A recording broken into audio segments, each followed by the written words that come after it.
Hello and welcome to another episode of SPS Spotlight. I'm your host, Azell Cavaan, and today we have a very special show with two very special guests. We are joined by school committee member and vice chair LaTonia Monroe Naylor, who is now in her 6th year as a school committee member, and the newest member of the school committee, Joesiah Gonzalez, who's been with the committee for 2 years now. And these two school committee members recently returned from a field trip of sorts, we'll call it, to California.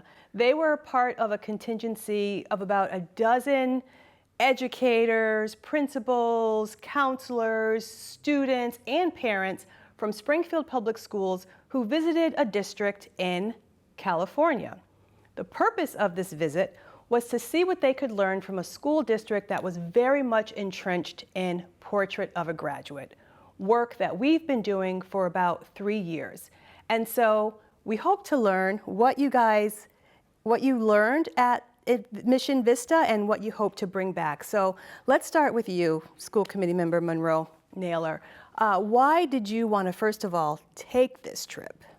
Well, we tried to do this trip before COVID, and unfortunately had to be canceled and postponed. And even then and even now, the reason why we really wanted to have this trip was because it was part of the Portrait of a Graduate work that we were doing, and part of this obligation to explore what innovative things are happening in other communities, what is successful, what has been showing us that there's proven methods that may be different than some of the things that we're doing, and for us to have that opportunity to connect and glean or be affirmed if there's certain things that we're doing here at home as well. Mm-hmm.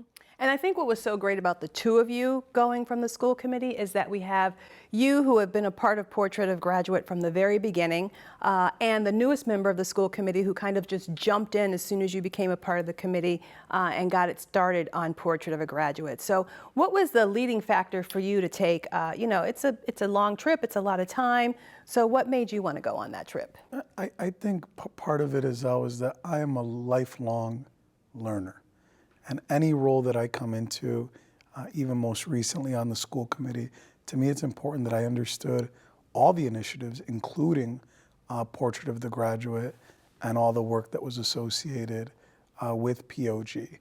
And I know that in my first year on the school committee last year, we had passed some policies and curriculum as it related to POG.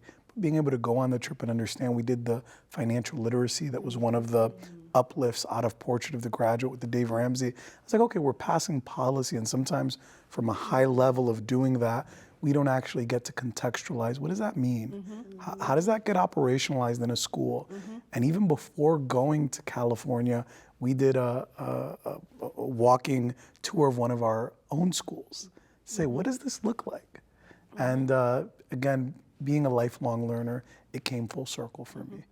So clearly both of you didn't want to just be signing papers and passing policy, but you're just so committed and you wanted to know what this looks like on the ground. What are some of the biggest takeaways that you brought back? There were a few things that really stood out to me. One of the things that I can't forget was that they had sign language as a foreign language. And when I first saw it, I was like, duh. It was almost like a no-brainer, but how many districts do we know have sign language as a foreign language? And it's such a challenge for young people that want to learn sign language to be able to get access to it. So I thought that was number one. I think the other thing was when they had clubs and things like TEDx clubs, and one of the curriculum components that I thought was really cool was that they have financial algebra. And it was like, they took something that's necessity, algebra, and they put a financial component around it to make it very relevant for kids so that they can understand, like, you use algebra every day. Like, let me show you how it's relevant and why you need to learn it. And so many times I've had conversations with people where I've said, yes, you do use geometry. Yes, you use calculus. Like, it is not a waste of time, but they couldn't connect it. But for them to connect it for young people in high school so that now they get to take that and build on whatever career that they plan on going on was just amazing. So that was, I think, as far as curriculum, those things that really stood out for me. But the other piece of it was that every single student had a caring adult that they were connected to. So they did have crew, which is a model that some of our schools use, but outside of the crew, they still made it a mandate that every student had to identify a trusting adult. And it could be the crew teacher, it could be the janitor, it could be whoever. But they wanted to know that if something were to happen to that student or that student was under duress for any reason, that they knew who they would go to. There was one adult in that school that was their go-to. Yes, and that for me means everything, because we want to know that our students feel cared for and that they feel heard, and even if it's one person that values you, somebody does, and that can be the whole point of change for a student, by knowing that they have somebody that they have to be accountable to. Now you mentioned TEDx. What was that all about? So we've heard of TED Talks, and so they had a TEDx group that was aligned with their English curriculum, but it was a club. And we sat in a TEDx talk, and the young people talked to us about, I forget what it was, like artificial intelligence, right? And then there was another one. Very relevant. Yes, and it was so cool. I asked a really technical question, and they were able to answer it with no problem and with ease. But the whole point of the club was to teach them about public speaking and research and validation of that information, understanding the difference between misinformation and knowing if something is fake news versus real news, like all of that. But it was a club. But it was a club. And the kids were excited about it, yes. After school. Wow. So, those were things that made me really excited. Those are great takeaways. What about you, Joesiah? You know, echoing the experiences of Miss Naylor, I would say all of those things, and the interaction with other school committee members and superintendents across New England and even in California, and being able to reimagine our roles as school committee members after looking at what that looks like across New England, also across the nation over in California. Because Springfield Public Schools wasn't the only district on this trip. It was districts from across the nation. Yeah, with a focus in the New England. Okay. And one of the things that was a clear takeaway that I think when I first got on the committee is that the flow of policy and information, usually we think about it sometimes from the bottom to the top, and it gets to us and we vote and figure things out. But it's also looking at how do we as school committee members add a value to the work? How do we also come up with policies that are important to students and all the stakeholders in our school district? So I think, you know, working with my colleagues this past month, it's been reflective of how I've reimagined that. We've brought forth a couple new things and plan to continue to work in that fashion. So for me, it was a big that light bulb moment when we went over there. So what happens now? You saw all these great things happening. You come back to the district. What are the next steps for you, particularly as school committee members? Well, it's twofold, and I think we kind of build on what Joesiah just said, right, Mr. Gonzalez? What he just said about the light bulb and being able to really look at and reflect on how other communities are engaging. There was one community there that was like 15 people on their school committee, and they only had like 900 kids in their whole district. Wow. And we were bugging, because all of them were there. Like all of them The whole were there. Committee. Like, and it All was 15. like so many of them there. Their superintendent was there and everything. And for me, it was like, wow, right? Even though they only had 900 kids, look at how committed these people are to making sure that their kids have an equitable experience. And we need to have that same hunger and that same thirst as a body as to how do we engage and not overstep our boundaries in doing day-to-day stuff that we're not supposed to do, but as a school committee body, operating within our roles and being able to influence the process of what needs to happen, whether it's engaging community organizations or companies, whether it's, you know, thinking outside the box about opportunities for grants or funding that maybe the district hasn't traditionally been able to access or align themselves with certain organizations to be able to be eligible for, right? Those are ways that we can, as a school committee, think about that. And seeing how they engage with their community and their companies there really said to us, okay, look at some of these schools that we have that are doing a really great job, but there's a lot of them that are not, right? So how do we influence the policies around expectations for student engagement, expectations for family engagement, not an invitation. Because invitations mean people can turn them down, but if there's an expectation and you're writing that into the culture of the environment that kids are going to be learning in, you have a whole different situation where folks feel like they're supposed to be there. Not that they're waiting to be invited. They know I'm supposed to show up because we've created that atmosphere. And that's something we can do. We can also, through the work with Portrait of a Graduate, continue to feed information and leverage our support there to make sure that what we're hearing on the ground level when our folks are reaching out to us with complaints or concerns, that we're being very transparent about where do you go and how do you get engaged so that those voices of concern are also being heard at every level.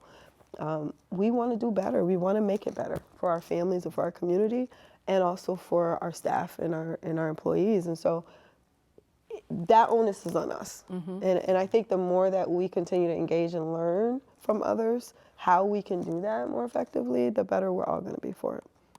Mr. Gonzalez, what do you see as your next steps? I mean, I agree with all of the above that Ms. Naylor just went over, and it's twofold, right? I mean, as school committee members, we are there to, certain functions legally to carry out for the school district in Springfield, but it's really having that flow of information that Ms. Naylor got to that, we want to hear the students, parents, the stakeholders. It's twofold.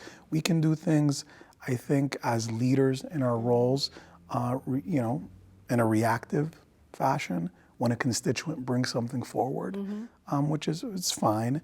But we can also do things proactively. That we know, this is on the horizon. This is a trend that's happening with education across the nation. How do we get ahead of this before it even?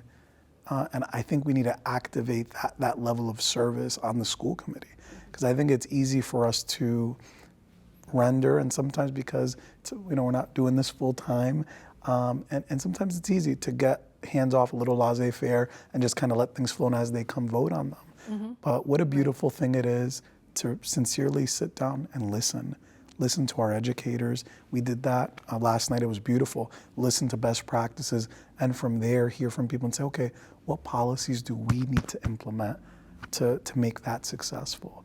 Or what policies do we need to break down to eliminate barriers and roadblocks in education in our city? It's not an easy job, I'm sure, being a school committee member. You just mentioned so many different stakeholders that that the onus is on you to make lives better for, from students to staff. How do you personally, the topic of mental wellness and mental health is top of conversation, and it's across the board. So how do you manage to balance all of that? And you both work and have families, so how do you manage that? I think when you know what your priorities are supposed to be, you find a way to manage it. And knowing that our constituents are the reason why we're there in the first place, I feel obligated to make sure that I'm available to them. And most of them know my practice. Like, if they call me, I probably won't pick up right away because I usually am in a meeting. But they'll text me, and then we'll arrange a time that we can talk. I get invited to community conversations all the time, and I go. It's important that they know that we want to hear them and that they've been heard by us. After we hear, then we're acting on it, right? So for example, the other night we had a flood of folks at the budget hearing meeting, and we had a bunch of children that were talking to us about their concerns, And if I'm going to be effective in my role, I have to take ownership of where I lie in responsibility for making sure that whatever they're asking me about, that I'm assessing the situation to see where are the gaps and where can we supplement programming or provide access that may or may not be there. But also, if there's things that we're doing and they don't understand, then it's my responsibility to also make sure I'm communicating that to them as well, right? Answering our constituents is not doing everything they want us to do, but it is hearing them. It is making sure that they're informed. It is making sure that they're educated of the process of what we can and we can't do, right? but then also holding their hand as we identify ways to, I don't want to say compromise because that's not the word I'm looking for, but more like coming to a median of understanding of like, here's what we can do now and here's where we can go, and where we think we can go. And most people, 9 times out of 10, appreciate Are just reasonable, that. right? Yeah. Absolutely. Yeah. Mr. Gonzalez, what's been your experience with that? You know, I would say that, you know, both myself and Miss Naylor, you know, we ran for this job, like all of the other members that are sitting on the committee, because we were committed and wanted to make that difference. And one of the reminders of why we sit there happened last night. It was a perfect example. We had educators in the school committee chambers that were there. I'm like, oh, I know that teacher. I know that principal. Wow, they're doing amazing work. Then the school presentations where we saw those kids, they were talking about, you know, their educational experience in the district. And those are the reminders. Those give, at least to me, it gives me energy to keep going. Because to your point, Azell, the policy side of things and the, you know, behind the scenes realities of politics and working in a body of government are some things that not everybody, you know, not everybody is privy to or sees. But the kids, the teachers, those changes, and everything that they need, and when we're able to implement changes, it makes it worth it. It makes it worth it. It makes me leave with a smile on my face, like, that's why, you know, that's why we're there. Is for those children. So it makes it all worth it. One of the things that's so beautiful about our elected body is their personal connection to the schools, be it their own experience or the experience of their kids or family members. So as we close, I just want to ask you both, you know, what is your experience with Springfield Public Schools? What schools did you graduate from? Who in your family is currently in schools? And what's your connection that way? So I matriculated through the system. Actually at every single level. So I attended Bill, I attended DeBerry, I attended Chestnut, Central. I actually attended Central Academy, which most people don't know about. There was one year that we had to have an academy because there was just so many 9th graders, and we had to create a whole building just for a Central Academy. To me. Okay. Yeah. And then SciTech was created the next year after that. Okay. So we were able to split up the class. But yeah, so I matriculated through the system, and then my children all attend Springfield Public Schools. And so one just graduated last year from Putnam Academy. She got the Presidential Scholarship Award at Bay Path University. Congratulations. So she's there. Yes. Doing good, yes. Dean's List, I'm so happy for her. And then my other 2 after her are at Putnam Academy, and then my baby's at STEM Academy. And she'll be going to Putnam next year. So none of them decided to go to Central. I was a little heartbroken. But I love that they are really excited about where they are and what they're doing, engaged in sports and all of that kind of stuff. Excellent. And my husband went to Putnam. Okay. So I said, it's a family affair. You went to where your dad went. Yes. My mom and my dad went to Putnam. I get it. So. Okay. It's deep. Yes. It runs deep. Wonderful. Same for me. I was born and raised here in the city of Springfield. I went to several of our elementary schools. We moved around the city a lot. As good, I mean, I went to Brookings, I went to DeBerry, I went to Pottinger, I went to Washington, I went to Kensington, I went to Van Sickle, and I graduated from SciTech in 2015. Okay. And today, my wife is a para at Harena. Okay. And when I met my wife, she was in early education and doing that bit. So, and our daughter, she's turning 3, and we just did her. I forgot the registration for pre-K. Yes. Our universal pre-K 3 and 4-year-olds. And that was, that was cool. So now even seeing that now my daughter's gonna go through the system, and my wife and I, we always talk because we have family that they, folks up and go, careers, different things out of the city. And my wife goes, if only people knew how great our schools are. And we hear people say all the time, oh, I'm moving to Wilbraham because I want my kids to have a better education. I'm like, if only you knew the amount of programs, AP programs, dual enrollment that a Springfield student has available to them versus the other suburbs. So. Yes.